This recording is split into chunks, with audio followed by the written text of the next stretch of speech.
Welcome. Thank you for coming. This will be our first guest lecturer throughout the semester through the Philosophy Club. We tried to bring in guest speakers we have an internationally, nationally, everywhere. Come and give talks for you guys for an enriching environment, seeing how philosophy is done in the professional world. I'm Lily, I'm the president of the Philosophy Club, and I want to thank you for being here on behalf of the Philosophy Club. And I'd like to introduce our guest lecturer, Dan Layman. Have at it. All right. Well, hi, everyone. Thanks for being here on this very, very hot, I'm told this is unusually hot, Friday. I know there's lots of other things to do on Friday afternoon, so I appreciate you coming here and doing this with me. So, today we're going to be talking about whether there's a problem concerning domination when people have to sell their labor, not necessarily to anyone in particular, but to someone or other. But before we dive into that, I want to say a little bit about what domination is, right, and how it differs from other kinds of unfreedom, and why maybe this is something we should worry about.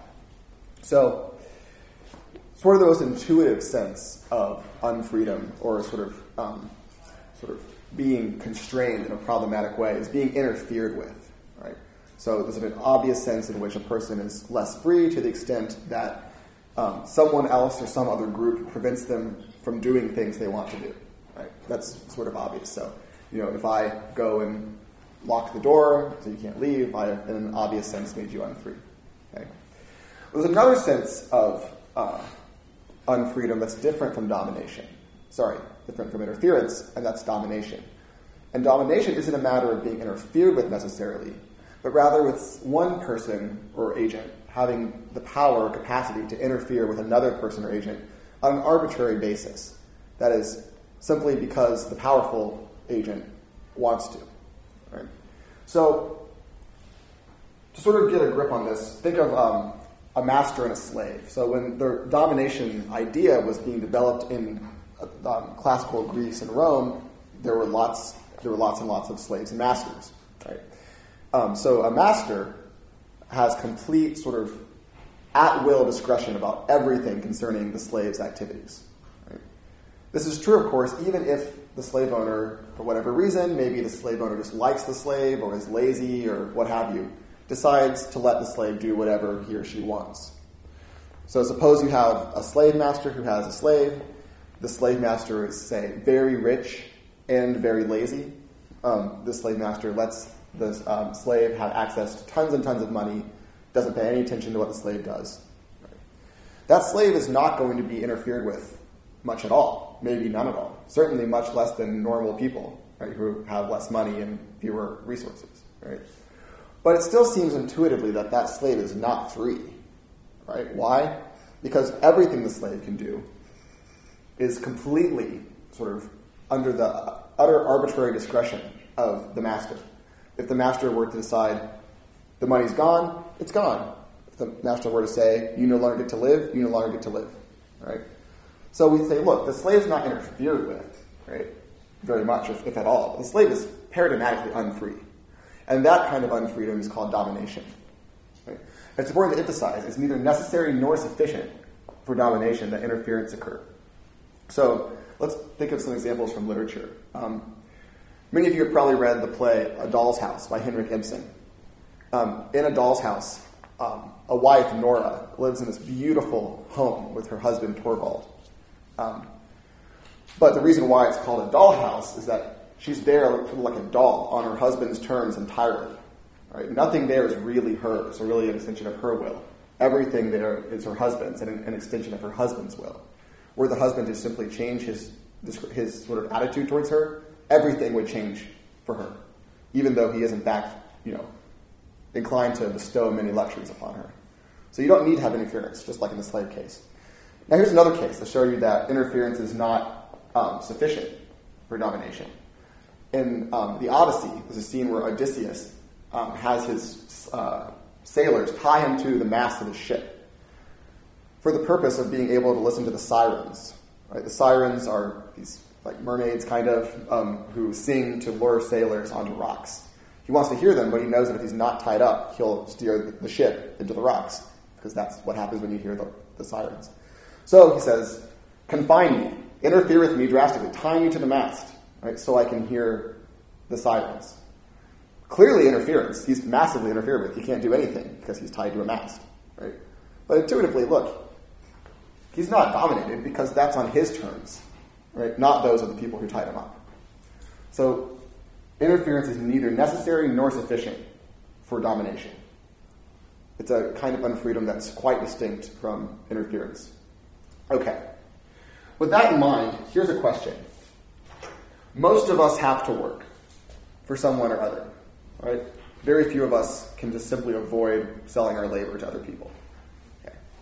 So let's do a drawing here.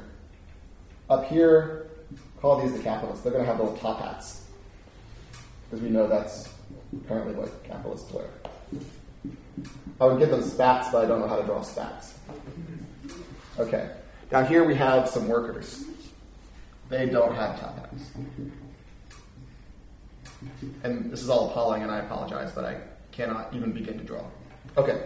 Now, suppose that these workers have no security, no financial support from anyone except for their actual employers. Okay. So these arrows are employment arrows. This person works for this person works for this person, and this person works for this person. Okay. As I mentioned, they're not getting income anywhere else other than this relationship. Given that's the case, suppose this person decides that he doesn't like his master's terms. Well, there's not really a lot he can do about that, right? Because, look, every bit of his income, which is going to be, we can suppose for the sake of the argument, not super huge, right, is coming from this relationship. So if this person says, yeah, how about you work twice as much for the same amount of money? This person's not going to have a lot of sort of bargaining power, right, to do anything about that. So if these workers have only their employer's sort of wages to depend on, we have a pretty clear case of domination, right? What this person says goes, right? This person could, of course, decide to be generous or to do whatever he or she wants because they're in control, right? But remember, that's compatible with domination. Persons don't have to make use of their power in a nefarious way in order to dominate. They simply have to have it. Okay. Everyone involved in the debate I'm going to be talking about today agrees that if what I've just described is going on, we have domination. But here's a more complicated question. Suppose that everyone down here gets a guaranteed substantial basic income from the state. Right? Make this as big as you like. I mean, not as big as you like. It's big enough that there's substantial sort of bargaining power down here, but not big enough that they can just leave the labor market and not work at all. Right? So suppose that this basic income allows this person to say, you know, I'm actually not into working 10 extra hours for the same pay, so I'm going to quit, right? And I'm going to sell my labor somewhere else. So maybe he says, done with that, I am moving. Right? And he has some space to do that because there's a guaranteed backup, right? That allows that person to either quit and bargain or quit and move. So it looks like there's no sort of arbitrary control relations going on, at least between a particular person and a particular employer. But here's the thing. This guarantee, let's say, is not big enough that you can just stop selling your labor to someone or other, right? It's not big enough this person can just leave the labor market and just do something else, right? So you end up with a situation, assuming this kind of guaranteed state support, right, where everyone is compelled to sell labor to someone or other, right, but not to anyone in particular, and not to accept any particular person's terms. There's mobility within the labor market, but no capacity to just exit it. Okay, Philip Pettit, who's a philosopher at Princeton, argues that as long as that kind of security that generates bargaining power and mobility is in place, you don't have domination in the labor market. Why? We'll get to that in a minute, but let me explain the alternative view. Alex Gorovich, who's a theorist at Brown, argues that even if you do have that kind of security that allows you to move between employers, you're still dominated insofar as you have to sell your labor to some member of this class or other. Right? So Gorovich says, sure, maybe you don't have a sort of one-to-one domination relationship if you have that kind of guarantee. But you have what he calls a kind of structural domination relationship, even with the guarantee. That is, insofar as you have to sell your labor to someone or other. Okay? So why does Pettit think that it's not the case that you have domination once you can move about freely? Well, this has to do with a sort of technical sense of what exactly domination is supposed to be. So I gave it to you sort of in intuitive terms before, but according to Pettit, domination is a control relationship, right? One person dominates another person when the former is able to control, right, the options available to the other. And by control, he means worsen intentionally in an intentional direction. Let me tell you what that means. So suppose that I am able to throw a grenade into your bedroom, right? If my intention is just complete disruption, just chaos, well then I guess I control whether or not there's chaos. But I don't have any kind of fine-grained control because if that's all I can do, I can't really have any more specific intentions. Even if I want to mess with you in a more specific way, I can't. So I dominate you maybe in that one respect of chaos creation, but not in more specific respects. Right? According to Pettit, in order to be dominated, someone, say up here, has to be able to, at will, make an intentional difference to the options of people down here and make them worse. Right? So look, if this person can move over here, if this person gets out of line, it looks like there's not anyone who can simply, at will, right, intentionally worsen this person's option in a serious way. Right? So suppose he says, 10 more hours a week. He says, nah, don't think so. And just goes somewhere else where the terms are better. Right? Looks like whatever this person intends, that control mechanism, the control lever, just isn't there anymore. Right? Once there's free mobility. Now you might say, well look, if this person raises the work amount by 10 hours a week, this person is worse off in one sense, just that there's now one less acceptable option, or one fewer acceptable option. And that's right. So it looks like there's some kind of loss, but it looks like in order to make domination plausible as a value, you have to sort of circumscribe the range of losses that are important. Right? So I could, at will, grab Lily's cup. That seems silly, right? We don't really care about that kind of power relationship, unless I could do so with impunity and escape from the law or something, right? So the thought is, if this person can move freely at will, no person has control in such a way that that person can significantly, or in a very deep or important way, alter or worsen the options of any of the employers. Why? If they try, the employer can just move. Right? That's why it looks at least plausible that as long as there's this security down here, there's no domination. Right? There's no sufficiently important option that any agent up here controls. Okay. Why think control is so important? Why does Pettit want to focus on control so much? I think it's because the distinct evil of domination, right? Why we care about it as a distinct bad kind of thing, apart from interference, is that when one person dominates another, you have a case of one person's will sort of coming improperly into the scope of another person's will. One person, in a way, almost comes to own the other person's will, right? And that brings control right into the picture, right? If what's so bad about domination is sort of improper sort of grabbing or ownership of another person's will, then it makes sense that, okay, control is what's at issue, right? To sort of have a will improperly within the scope of your own will is to control it, right? So if that's what's so bad about domination, it does seem to make sense to focus on control. That's why Pettit says that. Gorbich just says, look, Pettit,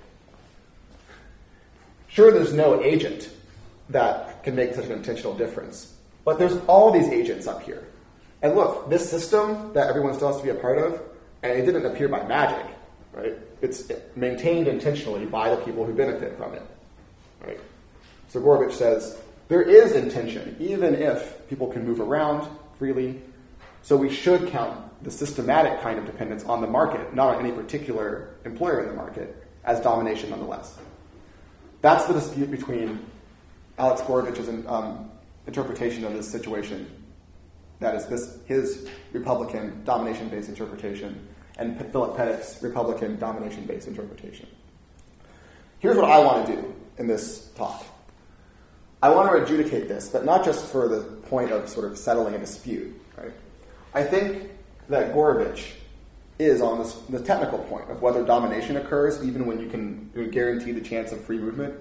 I think he's wrong about that. But wrong in an interesting way. Right? Far from just sort of making an error, he's onto something, I think. And what he's onto is that domination, that is subjection to an alien will, cannot be the only kind of unfreedom worth caring about. I'm going to argue that once there's free mobility like this, domination does go away, but unfreedom doesn't go away. Right?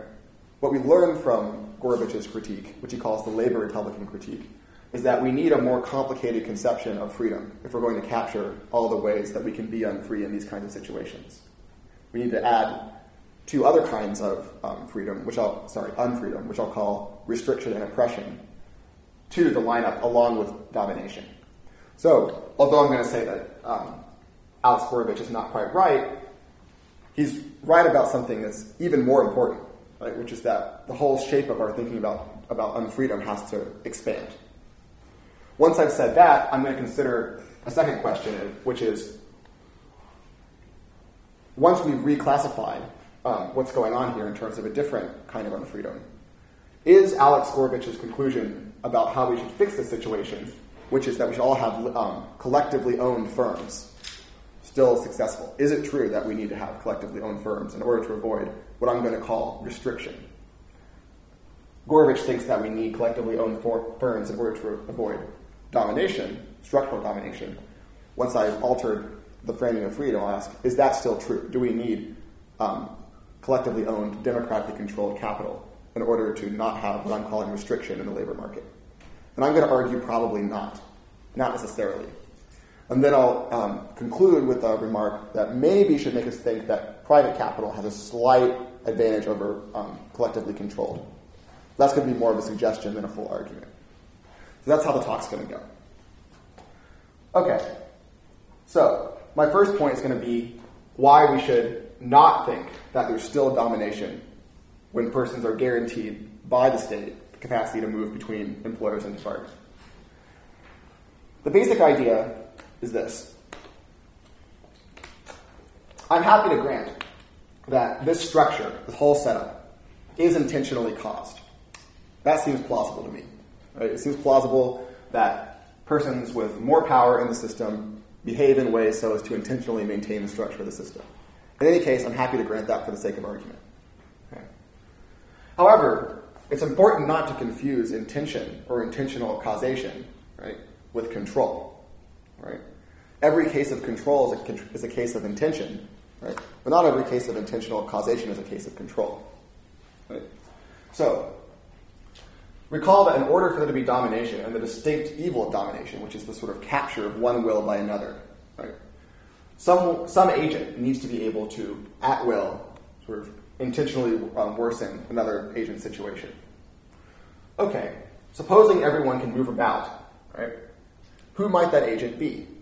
Right? Who might the agent be that has this control that we need to get that sort of will capture that is unique to domination? Well, one option is that maybe it's one of the particular persons in power, one of the particular capitalists. But that can't be, because we've just seen that on account of the guarantee, right, which we suppose the state is providing. If one particular capitalist attempts to exert such control, it'll be unsuccessful, right, because the person will simply move or simply use their capacity to bargain for better terms. So it looks implausible that any particular agent up top counts as a controller or a will capturer in the way that captures the unique badness of domination. Okay, you might say, fine, but maybe this altogether, right, is a kind of group agent or collective agent. And even though none of the members of the collective agent is a controller in the way pertinent to domination, perhaps the whole set of agents constitutes a collective agent who can be the dominating agent. But this, I think, is implausible. Now, it's not implausible because they don't have similar intentions. I've granted that, let's suppose for the sake of argument, that each has the intention to to maintain the structure. What they don't have, presumably, if this is some kind of normal labor market, is something like a collective decision procedure. right? On most going accounts of collective agency, many of which I think are quite plausible, I'm happy to grant that there are collective agents, right? Collective agents are constituted by a plurality of persons or agents, each of which participates in a kind of centralized decision mechanism, right? So, for example, it's plausible that a democratically organized polity or state might be a collective agent. Why? Well, they have a democratic organization and procedure into which inputs come and outputs leave in a structured way governed by procedure. Right? You can sort of make coherent sense of asking the question, what did the United States do yesterday with respect to Syria? Right? We say the same thing about a firm, right? What did Citibank do with respect to the merger? Right? What we mean is that there's a sort of centrally organized process, right, by which the group makes decisions, right? Not just a matter of each member of a plurality having similar interests. I'm happy to grant that each member of this plurality has a similar interest, but it just looks false that they have the kind of mechanism that would make them a group agent. So it looks like, on the one hand, no individual powerful person is a controller because of the guarantee at the bottom. And moreover, the whole group doesn't constitute a group agent that could be a controller because they just don't have the right kind of internal mechanisms. Therefore, it looks like no one is a controller. Therefore, no agent is doing any will capturing. Therefore, there's no domination.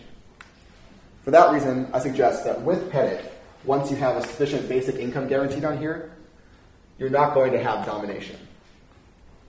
Now, you might object, okay, but look, isn't it just implausible to insist on the control thing? Aren't we just sure this is domination?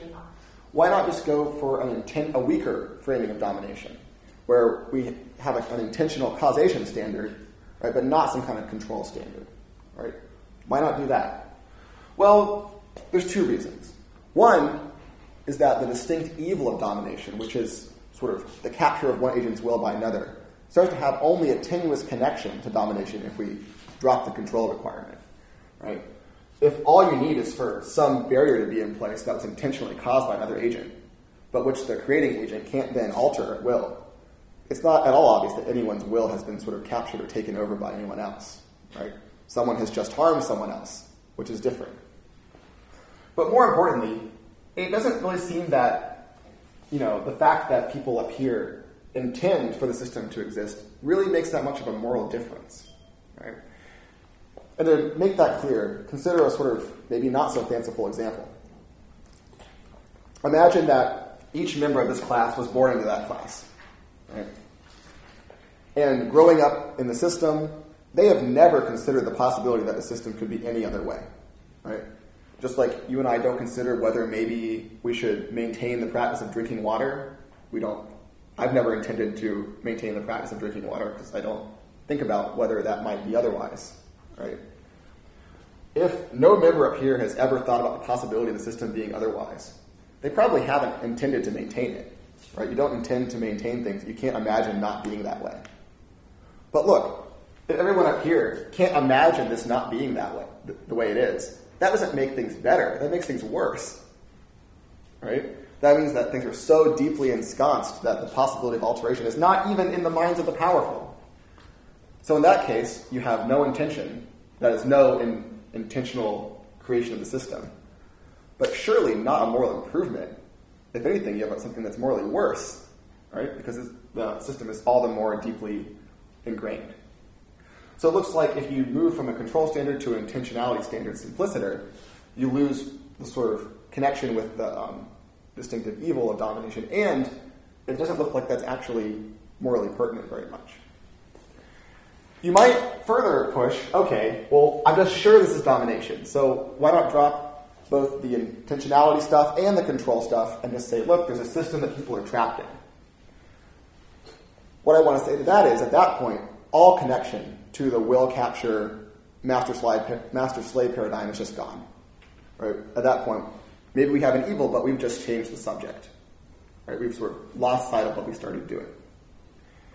So I want to agree with Pettit and disagree with Gorovitch with respect to the question of whether domination is in place once there is a sufficient guarantee to give sort of leverage down here. But we can't conclude from that there's nothing wrong here. Right? We can conclude that one thing in particular isn't wrong, but we can't conclude that nothing is wrong.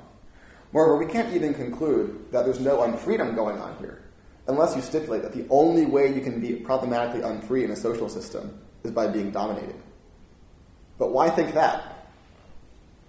In fact, Sharon Krause, who's a theorist at Brown, has recently argued, I think quite compellingly, that there are many cases of what are clearly instances of unfreedom, where not only is there no control, but there's not really any sense of intentionality going on. So take, for instance, implicit bias. For instance, racial implicit bias. Right? Most people agree, I think reasonably, that the structures of racial implicit bias we deal with in our culture are paradigmatic cases of unfreedom for those subject to them. Right? Because of these biases, people's lives are more restrained, they have a harder time flourishing, oftentimes they understand themselves in damaging and hurtful ways. That sure looks a lot like a kind of social unfreedom. But look, the way that works isn't that anyone is intending to harm anyone. Right? In fact, many people who participate in the systems of implicit bias would say, honestly, if asked, no, of course I'm not racist. I would never intend to maintain anything racist. And they're not lying, right? That's true. But the way this kind of unfreedom works is that no one needs to intend anything. It's sort of built into our structures of thought and language. Sorry. So Crowley says, look, this is clearly a case of unfreedom.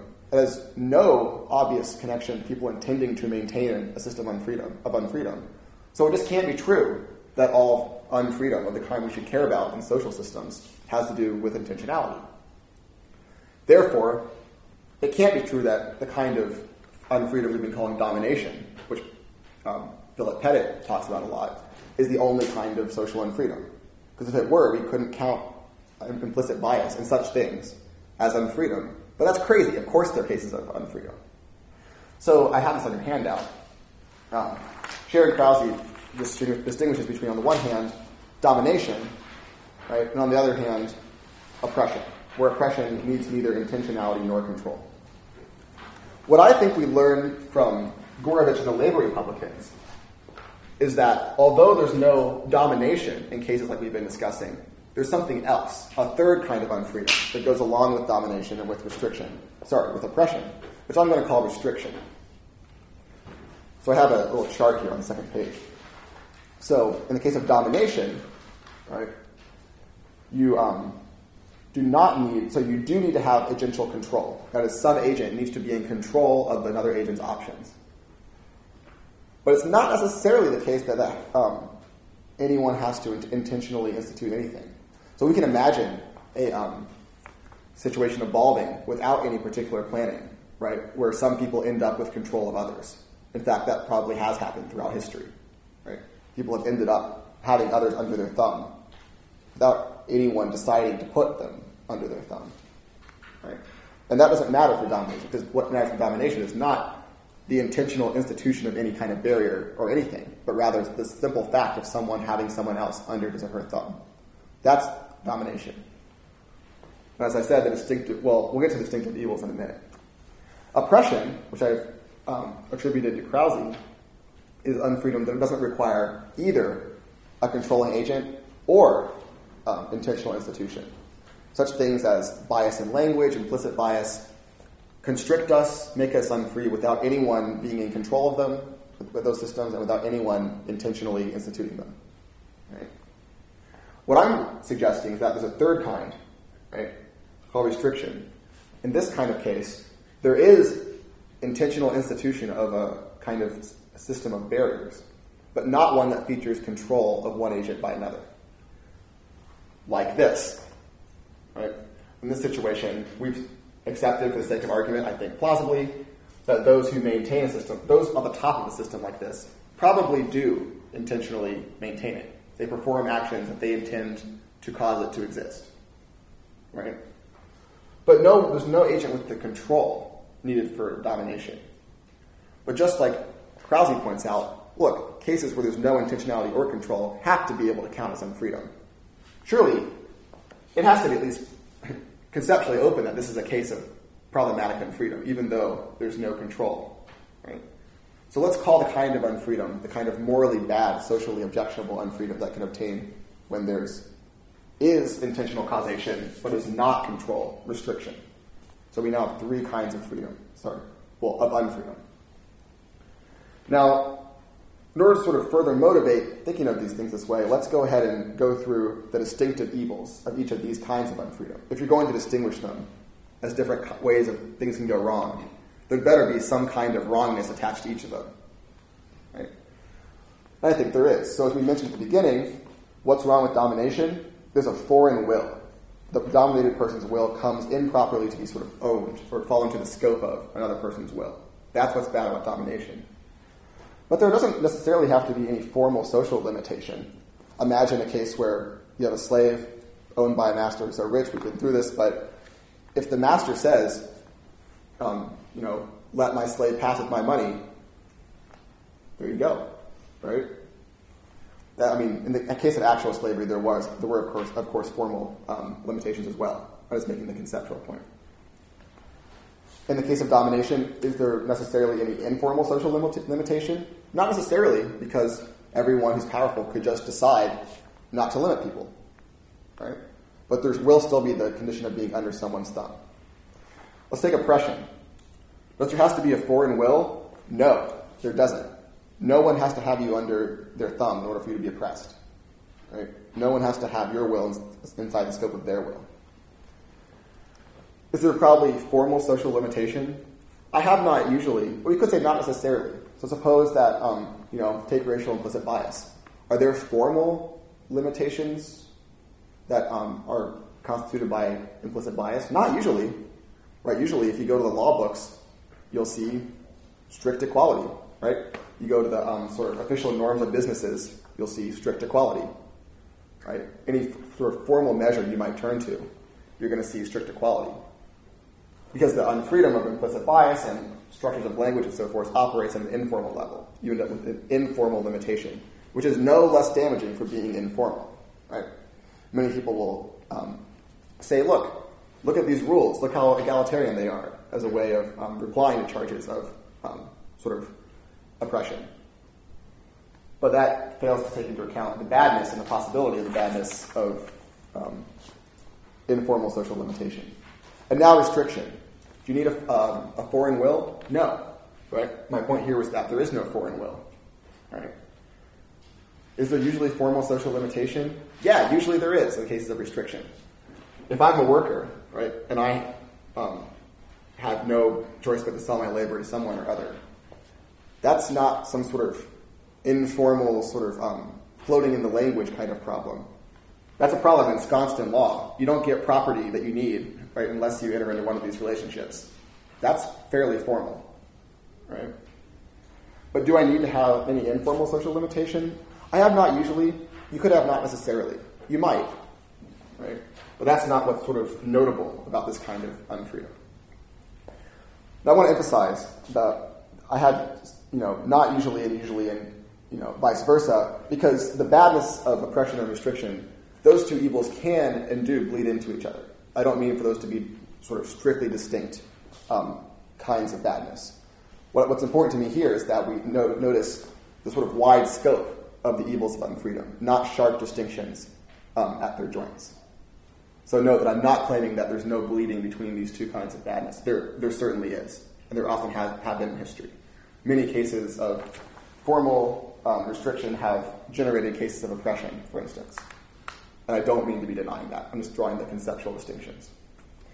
Okay, so let's grant for the sake of argument that when you have a situation where people must sell their labor to someone but not to anyone in particular, we might have a case of restriction. Right? Now I want to take up the question I mentioned towards the end of my introduction, which is this. Do we need to have collectively owned firms, democratically owned capital, in order for people not to be restricted in the labor markets? Gorbich thought, or thinks in his paper, that in order to avoid domination in the labor markets, people have to collectively own the firms they work for. That is, control them without hierarchy in a democratic way. We've seen that domination isn't really what's at issue here. maybe restrictions at issue. So now the question is, now that we've shifted paradigms, do we still need to think that we should have or need to have, to avoid unfreedom, collective ownership of capital, collective firms?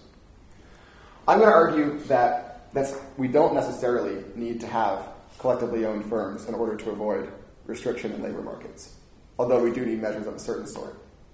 So in order to see why this is, let's consider two ways in which it might be true that we need democratically organized firms lessen or do away with restriction. So one way you might think that such collectively controlled democratic firms lessen or do away with restriction is through making every individual a controller of the firm in his or her own right.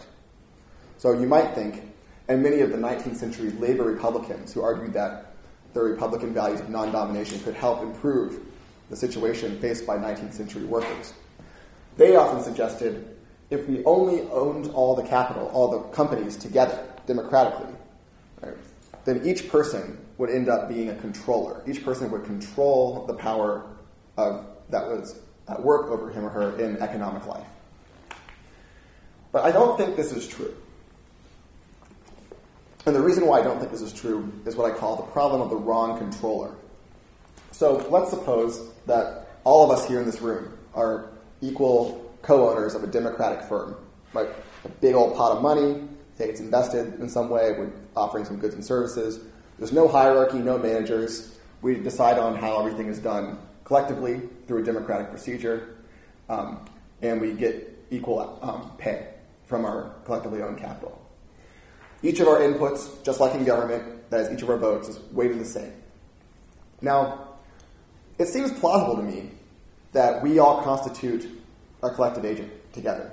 That is, we can act together. It would make sense for people to say, hey, what did the SFSU firm do with respect to the merger? What did this firm do with respect to wages? Right? Those are the kind of thing that can act together. Insofar as that's true, it's plausible that the whole collective is the controller of the capital, right, of the firm itself, just like it's plausible that the entire American people is the controller of the American government, right? But it doesn't follow from a group being a controller of something, right, and my being an equal member of that group, that I'm a controller of it, right? Now you might object, well look, you have an equally weighted input, and you control your input, right? That is your vote. Sure, right? I'm happy to grant I am, in this situation, the controller of my vote. That's certainly true, right? But it doesn't follow from my controlling an input to the system, right? And then the system's being in control, that I'm in control, right? That doesn't follow. Because although what my vote does, so to speak, is just up to me, what happens with respect to the system's actions is not just up to me, right? Just the same reasoning applies in the case of government. When you cast a vote for a politician, unless things are corrupt, you do control your vote. It's your vote, right? You own it, in a sense, right? But you're not in control of what happens in the election, right? That is, how you decide, what you opt for, has no particularly reliable relationship to the outcome of the election, right? But you might press further. Well, look, don't you have some degree of control? I mean, control is the kind of thing you might think that comes in a kind of continuum, right? It's not as though, there's control, suddenly no control, right? You might think control can be stronger or weaker until it just sort of tapers out, right? I'm happy to grant that, right? I'm happy to grant that maybe there's some sense in which each person, each member of this imaginary democratic firm, right, has some sort of tiny morsel of control. But if control is what we need, if control is the thing, if control is what we need to avoid restriction, why would it be sufficient just to have a tiny morsel of it? Right? Looks like that wouldn't do the trick. Right? If what we need to be as controllers, it's very implausible that I'm a controller in the normatively important sense by just having a tiny little, not very efficacious sliver of control. Now, you might press further. Okay, but look, isn't your tiny little sliver, your tiny little non-efficacious sliver, the same as everyone else's? Isn't there a kind of equality going on. But that changed the subject away from control to sort of equal opportunities of some kind, to equality. So let's consider that as a distinct hypothesis. That is, that what we need in order to avoid restriction in labor markets and what we would get with democratic firms is a kind of equality. Right? So now we're done with the control hypothesis, moving to the equality hypothesis. In particular, you might think what you need in order to avoid objectionable restriction is something like we call equality of economic horizons. That is, the sort of economic options to persons have to be sort of equal, unless we're going. Otherwise, people will end up being repressed in an objectionable way. And then you might think the only way we can get that is by having democratically organized firms. But I don't think that works either, because it seems to me that we can have various forms of private capital that can also feature equality of economic horizons, at least in the sense that plausibly matters morally.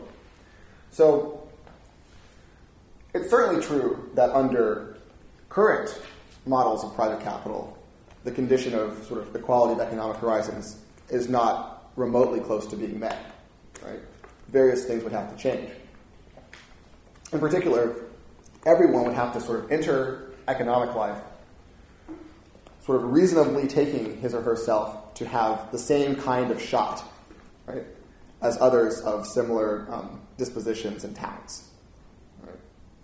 If that's not the case, then it's not plausible to say that we have sort of rough equality of economic horizons, and so it's not plausible to say that we're not objectionably restricted. Right? But it seems to me there are measures compatible with private capital, with private firms, non-democratically controlled firms, that would grant that kind of equality. And I have three suggestions. Right? So one is what we started off the talk talking about, some kind of security, right, for everyone, right? Some kind of non-wage-based, guaranteed income or other economic stake. Right?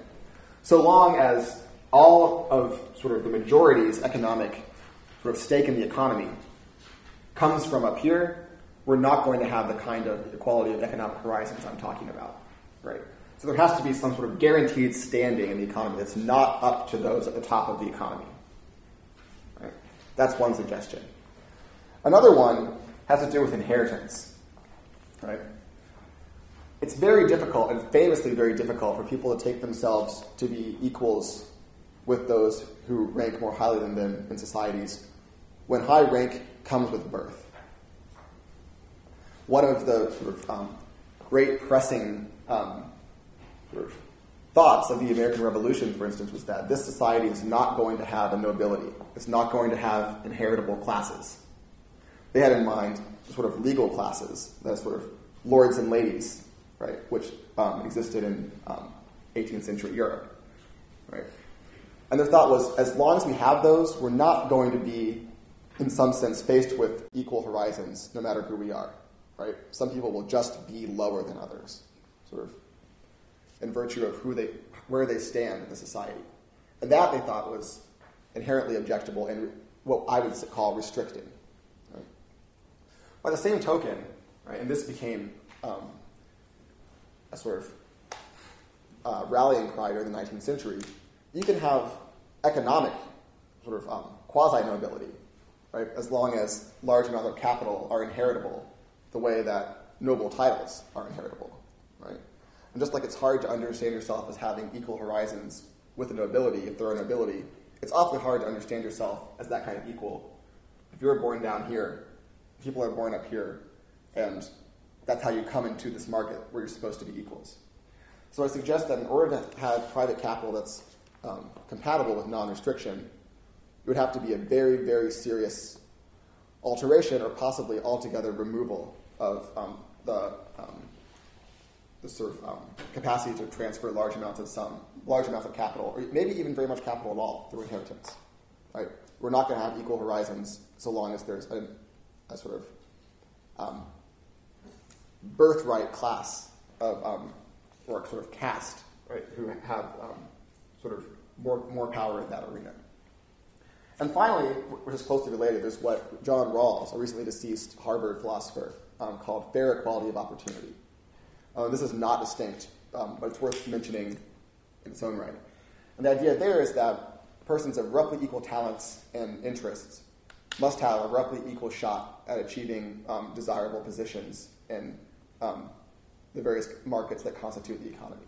So if, suppose this is the CEO of Citibank, if he was born or she was born with, say, twice as good of a shot at becoming the CEO of Citibank as this person, but these two people are of identical interests and talents, that's going to be a violation. As long as that's in place, private capital will not be compatible with non-restriction. But it does seem to me that if those three conditions are met, it's at least very plausible that collective democratic firms would be no better with respect to non-restriction than private firms if we had those conditions, which are unmet currently, if those were to come to be met. Now, that does not say, right, that does not show that either model, the democratic capital model or the adjusted private capital model, is better with respect to non-restriction. I haven't given you that argument. All I've given you is an argument that they might be on all fours. One might not necessarily be better in this respect than the other. My final remark that I want to close with is not really an argument. I think a full argument would take more than we need to bite off here. But sort of something to think about. A worry that might lead you to think that some form of private capital, or at least the option, a society that allows private capital, could be better with respect to non-restriction than one that does not allow private capital. And this comes from John Stuart Mill.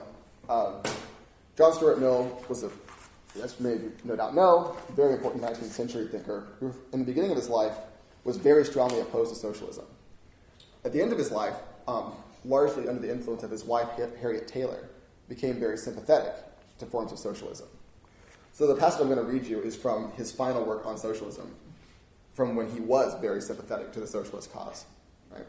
So this is a word of caution from someone who does find the socialist cause to be one that's plausible and worth pursuing.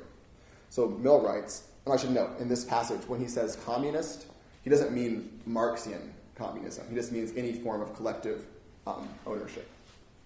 So Marx writes, in communist associations, private life would be brought in a most unexampled degree within the dominion of public authority, and there would be less scope for the development of individual character and individual preferences than has hitherto existed among the full citizens of any state belonging to the progressive branches of the human family.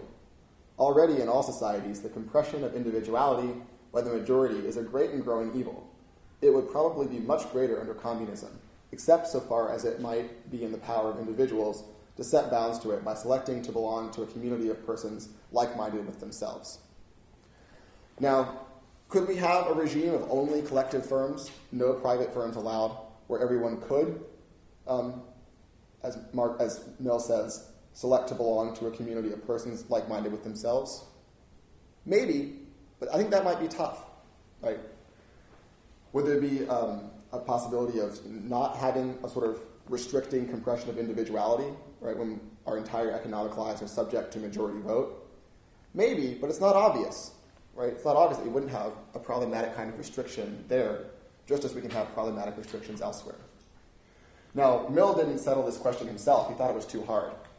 I'm inclined to think it's pretty hard too, but that's at least one consideration that should lead us to be wary, right, of opting to avoid restriction in labor markets via mandatory collective capital rather than some sort of suitably altered private capital that would allow individuals within a sort of more fair and non-restrictive system to set their own economic terms. So, thanks. So that's the main talk, but I want to take questions from you guys. Challenges, concerns. There's no way all of you bought everything in this paper. So.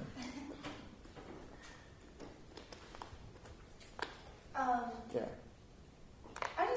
I'm curious. Yeah. So, I grew up, this is probably true for regional, like, depending on where you grew up, you probably had a grocery store or something that just was localized in your own region. And for us in the Midwest, Central Midwest, it was Hy-Vee.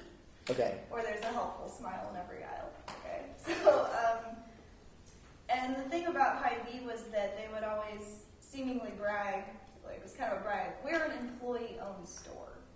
And I never really thought about what that meant until today. And I was like, and so I guess I'm kind of wondering where that fits in. So an employee-owned store would be something, yeah, I guess where does that kind of... So if it's truly employee-owned, I mean, I don't know the facts, but if it is, right, that means that, well, it could mean a number of things. It could just mean that all the employees have a share in the firm, like own some portion of the firm. Like, so, think of a big public company where people buy stocks. Many people, everyone who owns a stock is an owner in one sense, but many people own much more than others. So one possibility is that everyone who works for that store owns some portion or other of the value of the store, right? Or it could mean more robustly that everyone owns basically an equal amount of the store, or has a chance to own an equal amount, and maybe has an equal sort of voting standing. I don't know which, right?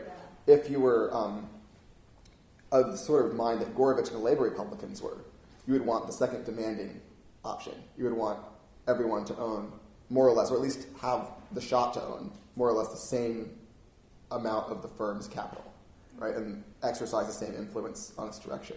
They wouldn't be satisfied with everyone having some little bit.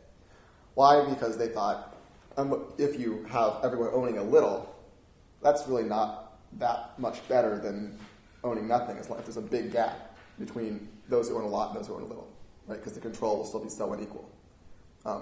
So, if your store was operated by good labor Republicans, right, they would press for the radical egalitarian version. Mm-hmm. Did they? It's hard to say. But that's what you would need by that standard, not just people owning some amount or other. Mm-hmm. And so, based on your conclusion, I guess I was trying to figure out if... What do I think about this? Well, no, more of... Because you had said that there wouldn't really...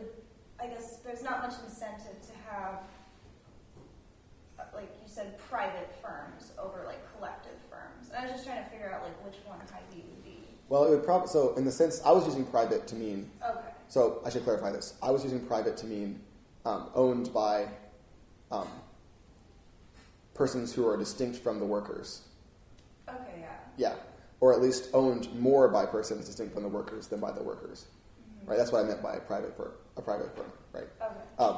So if I open a business and hire you and I pay you a wage, right? It's private. It's my firm that I use to pay you wages, mm-hmm. right? Whereas a collective one is when those who get the wages also own the capital that produces the wages. Mm-hmm. And on my view, what I've suggested is that the fact of being a co-owner is not obviously as morally important as it might seem. Right? Mm-hmm. Various other things are going to matter, especially in the wider economic lives of the workers. Right? What kind of standing do they have relative to each other in the system in which the firm is situated? Right? So that would be my view. I don't think that will really matter that much because I don't quite buy the control line. Mm-hmm. If you did think that mattered, then you would say about your store, either it is already collective in the sense of equal shares controlling, or it needs to get that way. Yeah, that's interesting. Yeah. Yeah. I've got a question with regard to the component of equal opportunity, or let's see here, this is 4.3, mm-hmm. number 3, so I think you said it was Rawls's point here on fair equality of opportunity with respect to positions. Yeah. And if I understand you correctly, it sounds like your position comes down on the side that maybe private capital would be just as good, if not better, than a small firm, collectively owned firm, at achieving that criteria. That's so right. I wonder then if you could expand a little bit on how private capital with respect to equal opportunity would work in light of criticisms of equal opportunity from people like Elizabeth Anderson or someone like that. Okay. So you mean criticism of it on the grounds that it's insufficient? Exactly. Yeah. Or inadequate, maybe. Yeah. So I think that equality of opportunity alone is inadequate, but not for quite the reasons that Anderson thinks is inadequate. So I think it's only going to be adequate if, in addition to that, there's some sort of, sort of guarantee or sort of financial stake that's position independent, preferably some kind of basic income, some kind of guarantee of each person having, on terms of no one else in the market, right, some bit of sort of economic weight that's their own. I think that if you don't have that, the opportunity to achieve positions, even if it's fair opportunity, isn't going to be enough to make appropriately situated economic citizens of everyone. I don't think that that's quite what Anderson would think, because Anderson would think that it's insufficient and that you can have equality of opportunity but still have sort of the wrong sort of civic standing. Right? So I think I disagree with Anderson a little bit, but I think I'd agree with her that, that alone as a sort of redistributive policy is not going to be sufficient. But of course, Rawls doesn't think it's sufficient either, right? Rawls thinks that other things have to be in place, including the first and second parts of the second principle. Sorry, the first is fair opportunity, but then the second is the difference principle. So you need the difference principle as well. I agree it's insufficient. You got to have the kind of sort of bedrock guaranteed sort of stake. And if you don't have that, then if you don't get one of the fairly open positions, you're still going to be in a bad situation with respect to power. And that's, in my view, not okay. Okay, and then just maybe as a quick follow-up, do you think that bedrock foundation would be satisfied in that first criteria, then of having, basic income, some kind of basic That's the view, yeah. So my thought is that if there were, and I should say, it doesn't have to be literally an income. It could be some other kind of transfer. Sure. What's important is that it be sort of substantial, right, enough to give persons a kind of stake or sort of big bargaining chip, right, and it has to be unconditional on the preferences of any other market actor, right? It can't be anything like a wage, right? Because if it were conditional in that way, then we'd be back into trouble, right? Because it looks like you'd be back into having certain power relations of people controlling people's sort of entire economic status. And that doesn't look good. Yeah. So that's what I have in mind there.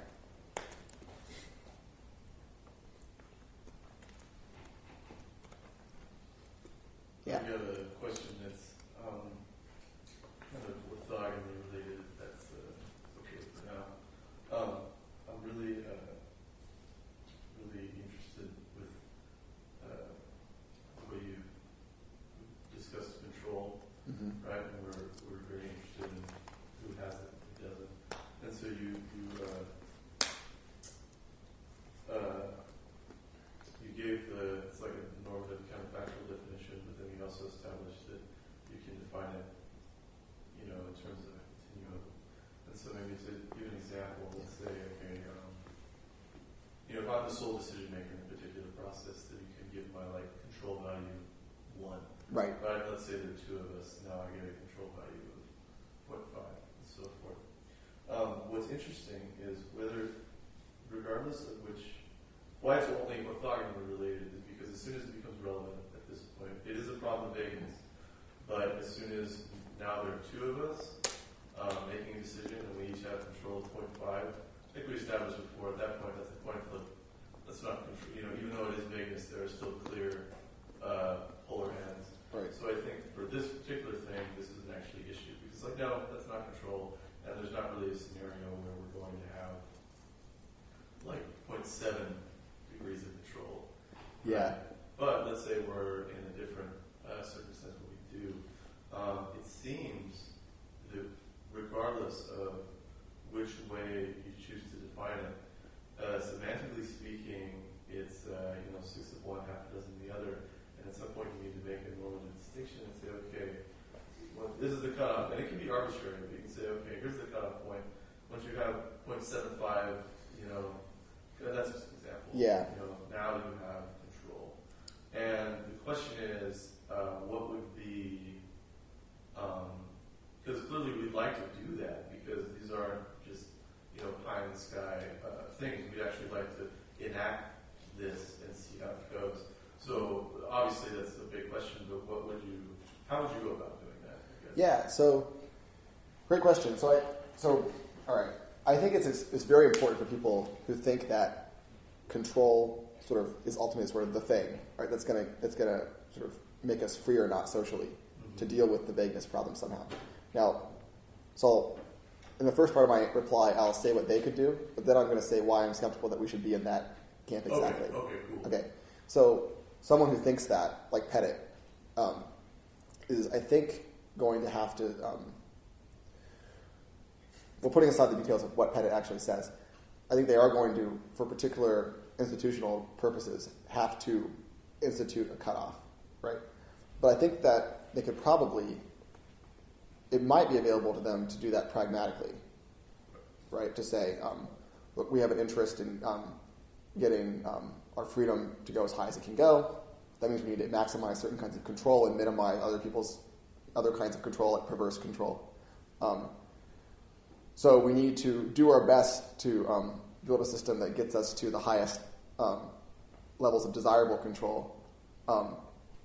One way you could go is say, let's just pragmatically set a cutoff, or you could just try and be a maximizer, right, and say, there's no cutoff, but let's get as high up on that continuum of positive freedom as we can go, right?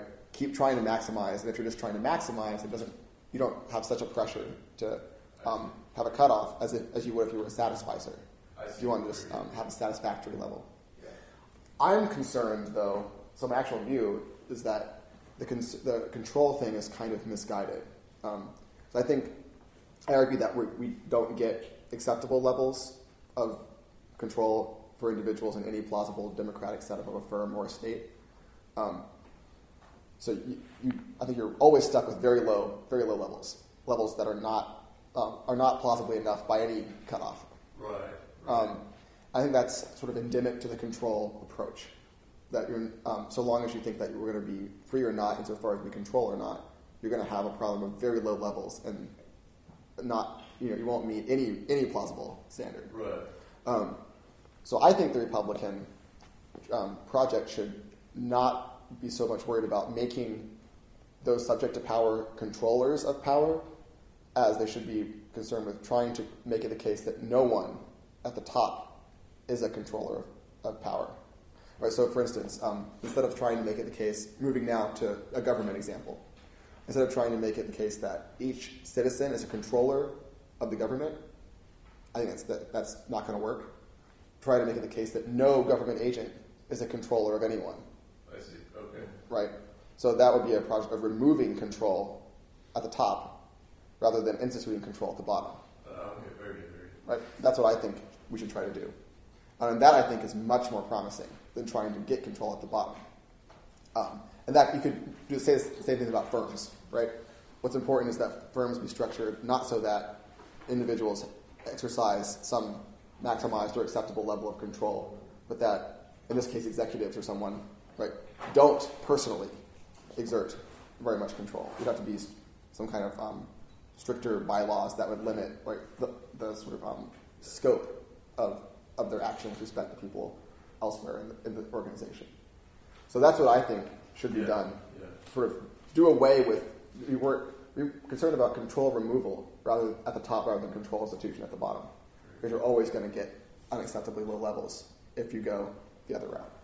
I have one last super simple question with only my complete ignorance on the subject. Sure. It seems to be that throughout all these accounts, a premium is put on I don't even know what specifically to call it, but the freedom of particular individuals, right? And as you argued, you just kind of said it's the case, when someone has this control over another, that okay, we're going to call that that. Yeah. But ethically speaking, what is that called? Domination.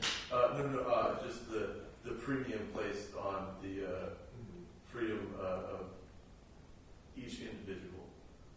What is it called? Yeah, does that have a name? The kind of view is called classical republicanism. Okay. There are other kinds of republicanism that are less methodologically individualistic. So the version I'm working with which has a lot in common with Pettit's version, is derived from figures like James Harrington and like Niccolo Machiavelli, people working in Western Europe, not so much in 18th century France and Germany. There's another tradition that includes like Rousseau and Hegel. There's a French-German tradition in the 18th and 19th centuries, which didn't have the same sort of methodological individualism, where they weren't so much worried about like, starting with a notion of what it takes for individuals to be free with respect to each other, and then building up theories of freedom within collectives. They thought that it had sort of a collectives first notion of non-domination, right? For reasons I haven't got into, I don't find that second option very plausible. So